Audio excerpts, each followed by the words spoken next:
Jadi jangan lagi bicara anggaran, Mbak. Ayo, untuk satu nyawa itu tidak pernah bisa kita nilai, Pak. Apalagi dengan sedemikian banyaknya yang sekarang. Jangan pernah sampai terjadi lagi. Sampai tuding-tuding, DPR ngamuk cecar Menhut soal banjir bandang di Sumatera. Raja Juli terdiam. Menteri Kehutanan RI, Menhut, Raja Juli Antoni menghadiri langsung rapat kerja antara Kementerian Kehutanan RI, Kemenhut, dengan Komisi 4 DPR RI, di Kompleks Parlemen, Senayan, Jakarta, Kamis, 4 Desember 2025. Dalam rapat tersebut membahas penyebab banjir bandang di Sumatera hingga Aceh. Anggota Komisi 4 DPR fraksi Demokrat, Alex Indra Lukman marah besar. Ia mengatakan dirinya hanya pasrah dan berdoa saat gempa bumi terjadi lantaran tidak bisa menyalahkan tanah. Namun ia marah lantaran banjir terjadi akibat kelalaian manusia.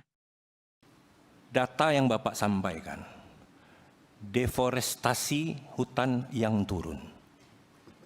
Saya curiga, kebun kayu monokultur Bapak hitung sebagai ganti hutan primer, hutan alam primer di hulu sungai, sehingga deforestasinya turun. Itu juga tercermin dari data yang dipaparkan bahwa kerusakan di daerah aliran sungai sedemikian dahsyatnya. Maka tidak heran kalau banjir bandang ini luar biasa. Kalau ada data, ada foto mungkin, dan pasti saya rasa bapak-bapak juga sudah ketahui, ada gelondongan kayu di Sanyang Baka, Kabupaten Solo. Itu kita pastikan dari Taman Nasional Kerinci Seblat, Pak, kayunya. Coba Pak bayangkan, gimana nggak terjadi seperti ini?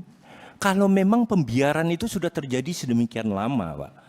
Bapak tadi nunjukin ada 3 kasus, ada 3 foto yang saya lihat, yang sudah terungkap.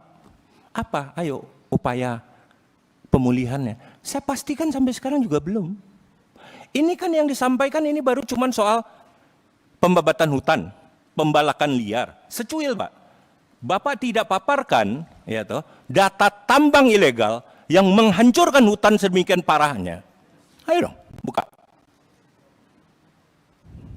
Itu kan di sepanjang aliran sungai itu semuanya juga tambang ilegal. Nggak bakal punya izin kok. Dan itu kawasan hutan. Kemana aja kita selama ini, Pak?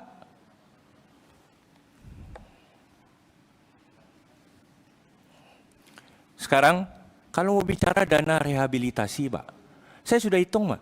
Dana rehabilitasi Bapak itu cuma Rp62.500 per hektar.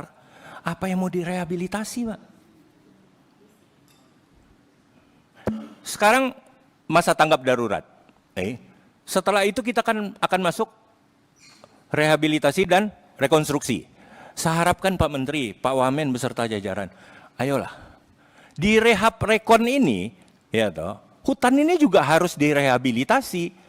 Jangan sampai infrastruktur yang rusak, direhabilitasi, direkonstruksi, tetapi hulu bencana ini tidak diselesaikan.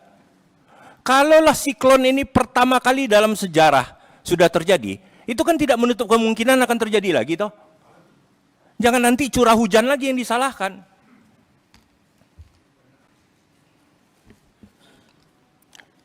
Pak, korban jiwa itu, Pak.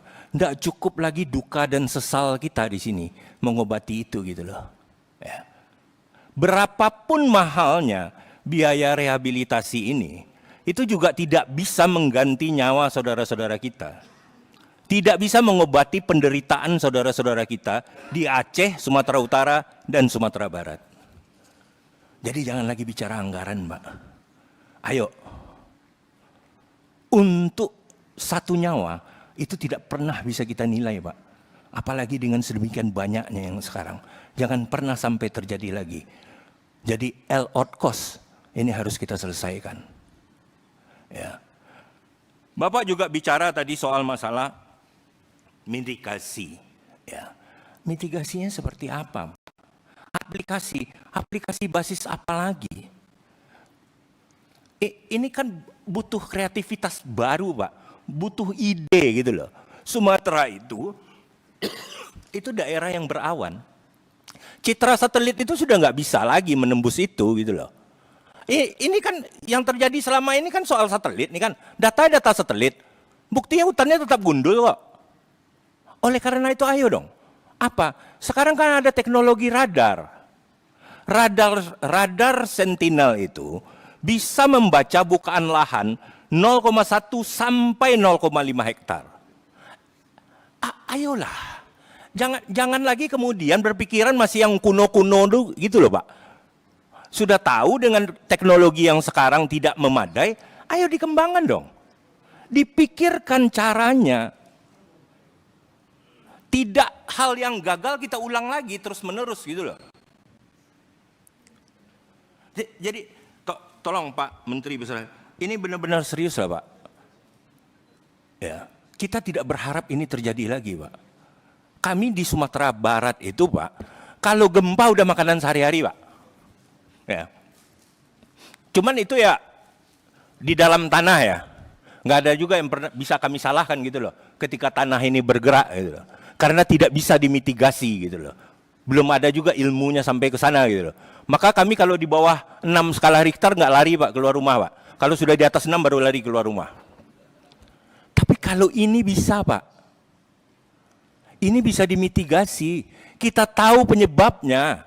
Ayo. Kami pasrah dengan gempa Pak. Kami berdoa kalau sudah soal gempa. Tapi kalau soal ini kami tidak terima. Karena ini bisa diurai dan bisa diselesaikan. Terima kasih Ibu Ketua. Download Tribun X sekarang. Menghadirkan lokal menjadi Indonesia.